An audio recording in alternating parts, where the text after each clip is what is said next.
नमस्कार, आप देख रहे हैं जी भारत न्यूज। मैं आपके साथ सुरेंद्र सिंह चौहान।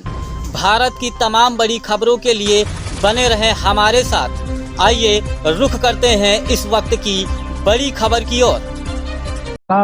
मझौला पुलिस को एक महत्वपूर्ण सफलता प्राप्त हुई है। जैसा कि हम लोग पूर्व में भी इस प्रकार की कार्रवाई करते रहे हैं। अभी हाल में एक एक्सचेंज पकड़ा गया था जो विदेशी कॉलिंग को हमारे यहाँ करवा रहा था अवैध रूप से।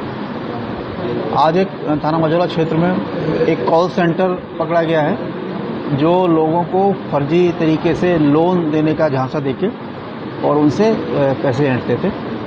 इसमें दो महिलाएं गिरफ्तार हुई हैं जो वहां पर इसका संचालन करवा रही थी, और इसका जो मुख्य संचालक है योगेश, जो अभी फरार है। इन महिलाओं से जब पूछताछ की गई तो उनके द्वारा ये बताया गया कि ये लोग, इनको कुछ डाटा प्राप्त होता है कुछ लोगों का जिनके फ़ोन नंबर्स होते हैं, और ये इनके यहाँ दो टीम है।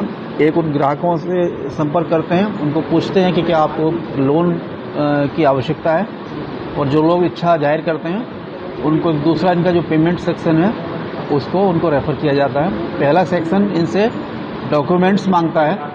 जब उनको वो डॉक्यूमेंट मिल जाते हैं तो ये लोग वेरिफिकेशन के लिए उसको दूसरे सेक्शन को देते हैं, और दूसरे सेक्शन से जो अन्य लड़कियां वहाँ काम कर रही थी वो फ़ोन करती हैं उनको, और उनके द्वारा कहा जाता है कि आपको लोन दिलाने के लिए जो स्टैम्प है उसका ई स्टैम्प का आपको कुछ पैसा 1000 रुपया देना होगा। तो जो लोग इसमें अपनी इच्छा जाहिर करते हैं वो लोग इनके दिए गए बैंक अकाउंट में उस पैसे को ट्रांसफ़र करवा देते हैं। कुछ लोग इनको पहली EMI के नाम पर भी इनसे कुछ पैसा ये लोग कई बार वसूल कर लेते हैं। तो इस प्रकार एक प्रोसेसिंग फ़ीस या ई स्टैम्प के शुल्क के रूप में ये लोग लोगों से फर्जी तरीके से कॉल करके लगातार ठगी कर रहे थे।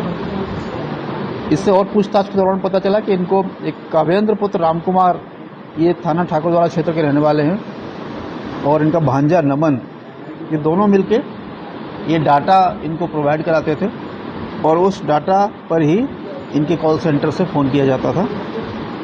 जो डाटा था वो काव्येंद्र रवि को देता था, और रवि के द्वारा ये योगेश को मिलता था, और योगेश इन जो महिलाएं इनके माध्यम से उस कॉल सेंटर को संचालित कर रहा था। इस प्रकार बड़ी संख्या में लोगों को इनके द्वारा चूना लगाया जा रहा था। इस प्रकार ये इनकी गिरफ्तारी से एक महत्वपूर्ण सफलता है। साथ ही लोगों को जो फ्रॉड इस तरह के आजकल जो किए जा रहे हैं कॉल सेंटर के माध्यम से, उस पर एक प्रभावी अंकुश लगेगा। सर, ये सेंटर यहीं चल रहे हैं और भी कहीं सेंटर थे? क्योंकि इससे पहले भी एक सेंटर यहाँ पर पकड़ा गया था। ये लोग स्थान बदल बदल के कार्रवाइयाँ अपनी इस प्रकार की ठगी करते रहते हैं। इस बात की संभावना से इनकार नहीं किया जा सकता कि इसी तरह के कॉल सेंटर्स अन्यत्र भी चल रहे हों। अभी क्योंकि इसमें 4 अभियुक्त फरार हैं, उनको भी पकड़वाने का प्रयास किया जा रहा है। उनकी गिरफ्तारी के बाद सघनता से उनसे पूछताछ की जाएगी, और इनके जो भी कनेक्शन में लोग होंगे इस जनपद में या जनपद के बाहर। बना चुके हैं ये सेंटर? ये लगभग 6 महीने से इस काम को कर रहे थे, तो बड़ी संख्या में लोगों को इन्होंने फ़ोन किया है और काफ़ी लोगों को इन्होंने शिकार बनाया है।